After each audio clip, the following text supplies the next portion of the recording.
Welcome to சுவையின் ரகசியம். எங்கள் வீட்டு ஸ்டைலில் தக்காளி சாதம் எப்படி செய்யுதுன்னு பார்க்கலாமா? இதுக்கு நான் வெங்காயம், தக்காளி, இஞ்சி பூண்டு பேஸ்ட், பிரியாணி மசாலா, தனி மிளகாய் தூள், வீட்டில் பறித்த கொத்தமல்லி, புதினா, கருவேப்பிலை எடுத்திருக்கேன். இதோட பிரியாணி ஸ்பைசஸ்க்கு நான் பட்டை, லவங்கம், ஏலக்காய், அன்னாச்சி பூ, கடல் பாசி, பேலீஃப் எடுத்திருக்கேன். இப்போ ஒரு ப்ரெஷர் குக்கரில் 4லேருந்து 5 டேபிள் ஸ்பூன் வரைக்கும் நான் எண்ணெய் சேர்த்துருக்கேன். நான் ரிஃபைண்ட் ஆயில் சேர்த்துருக்கேன். கடலெண்ணெய் கூட சேர்த்தலாம். எடுத்து வச்சுருக்க பட்டை லவங்கத்தை எண்ணெய் காஞ்சதும் இதோட நம்ம ஆட் பண்ணிக்கலாம். பட்டை லவங்கம் எல்லாம் நல்லா பொரிய விட்டுக்கலாம் ஹை ஃப்ளேமில் வச்சு. இதோ இந்த அளவுக்கு நல்லா பொரிஞ்சதும் கலரடி வச்சு நல்லா கலரி விட்டுக்கலாம். 2 டேபிள் ஸ்பூன் அளவுக்கு வீட்டில் செஞ்சு வச்ச இஞ்சி பூண்டு பேஸ்ட்டு நான் இதோட ஆட் பண்ணிக்கிறேன். இஞ்சி பூண்டோட பச்சை வாசனை போகிற வரைக்கும் நல்லா வணக்கிக்கோங்க. அடுத்து நான் எடுத்து வச்சுருக்கேன் இல்லையா, கருவேப்பிலை, புதினா, கொத்தமல்லி இதோட ஆட் பண்ணிக்கலாம். எண்ணெயோட ஒரு டைம் பொரிச்சோம்னா சூப்பராக இருக்கும். இந்த மாதிரி ஒரு டைம் ட்ரை பண்ணி பாருங்கள். அடுத்து நான் மீடியம் சைஸில் 5 வெங்காயம் எடுத்திருக்கேன். இந்த மாதிரி ஸ்லைஸாக கட் பண்ணி இதோட சேர்த்துக்கலாம். ஒன்ஸ் கலரி விட்டுட்டு இதோட எடுத்து வச்சுருக்கேன் பழுத்த 5 தக்காளியும் இதோட நம்ம எடுத்துக்கலாம். எல்லாத்தையும் ஒன்று போல் நல்லா கலந்து விட்டுட்டு 1/2 டேபிள் ஸ்பூன் மஞ்சத்தூள் இதோட ஆட் பண்ணியிருக்கேன்.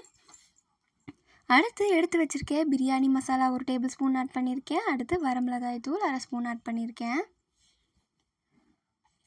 இந்த மசாலாவை மட்டுமே வச்சு இன்றைக்கி தக்காளி சாதம் குழந்தைங்கள்லேருந்து பெரியவங்க வரைக்கும் நல்லா விரும்பி சாப்பிடுவாங்க. இதில் எக்ஸ்ட்ரா ஸ்பைசஸ் எதுவுமே கிடையாது. இதோட நான் 2 டேபிள் ஸ்பூன் அளவுக்கு நல்லா கெட்டியான தயிர் எடுத்திருக்கேன். வீட்டில் செஞ்ச தயிர் மாதிரி இருந்தால் எடுத்துக்கோங்க. இது எல்லாத்தையுமே நல்லா ஒன்ஸ் கலரி விட்டுக்கலாம். அடுத்து தேவையான அளவு உப்பு போட்டுக்கோங்க. வீட்டில் சாப்பாட்டு அரிசி இருக்கும் இல்லையா, அதை இதோட நான் 2 மணி நேரம் ஊற வச்சு எடுத்திருக்கேன். இந்த அரிசியை வச்சு தான் இன்றைக்கி நம்ம செய்ய போகிறோம். தக்காளி, வெங்காயம் எல்லாம் நல்லா கலந்துருச்சு. நல்லா இஞ்சி பூண்டு வாசனை எல்லாமே போகி எந்த பச்சை வாசனையுமே இல்லாமல் எண்ணெய் பிரிஞ்சு இதோ இந்த அளவுக்கு அடிப்பிடிக்காமல் வந்திருக்கு. இதை நல்லா கலந்து விட்டுக்கலாம். சிம்மில் வச்சுக்கலாம். நல்லா பச்சை வாசனைலாம் போகிற அளவுக்கு நல்லா கலந்து கொடுத்துக்கோங்க. இப்போ நம்ம 1 hour ஊற வச்சு அரிசியை இதோட நம்ம சேர்த்துக்கலாம்.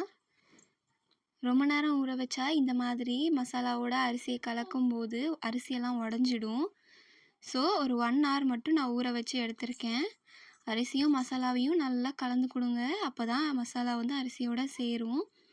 நான் இன்றைக்கி 1 டம்ளருக்கு 2 டம்ளர்ன்ற அளவில் தண்ணி எடுத்திருக்கேன். இதனால் நான் 4 டம்ளர் அளவுக்கு தண்ணி சேர்த்துக்கிறேன். இதோட நல்லா கலந்து கொடுங்க. இந்த ஸ்டேஜில் உப்பு காரம்லாம் செக் பண்ணிக்கலாம். எனக்கு தேவைப்படலை, ஸோ நான் எதுவும் எக்ஸ்ட்ரா ஆட் பண்ணலை. எனக்கு இதுவே சரியாக இருந்தது. இந்த ஸ்டேஜில் வீட்டில் ரெடி பண்ணி வச்சுருக்க நெய்யை 1 டேபிள் ஸ்பூன் அளவுக்கு நான் ஆட் பண்ணியிருக்கேன். நல்லா நெய் போட்டதும் நல்லா ஒன்ஸ் கிளறி விடுங்க. நல்லா விசில் வரும்போது நல்லா வீடே நல்லா மணமாக இருக்கும். இப்போ எல்லாமே நல்லா கலந்து விட்டுக்கலாம். இதை நம்ம குழந்தைங்களோட லஞ்சுக்கு கூட நம்ம கொடுத்து விடலாம். ஏன்னா இதில் எக்ஸ்ட்ரா ஸ்பைசஸ் எதுவுமே கிடையாது. நான் இன்றைக்கி 2 விசில் மட்டும் விட்டு எடுத்திருக்கேன். எனக்கு இந்த விசிலே சரியான அளவு.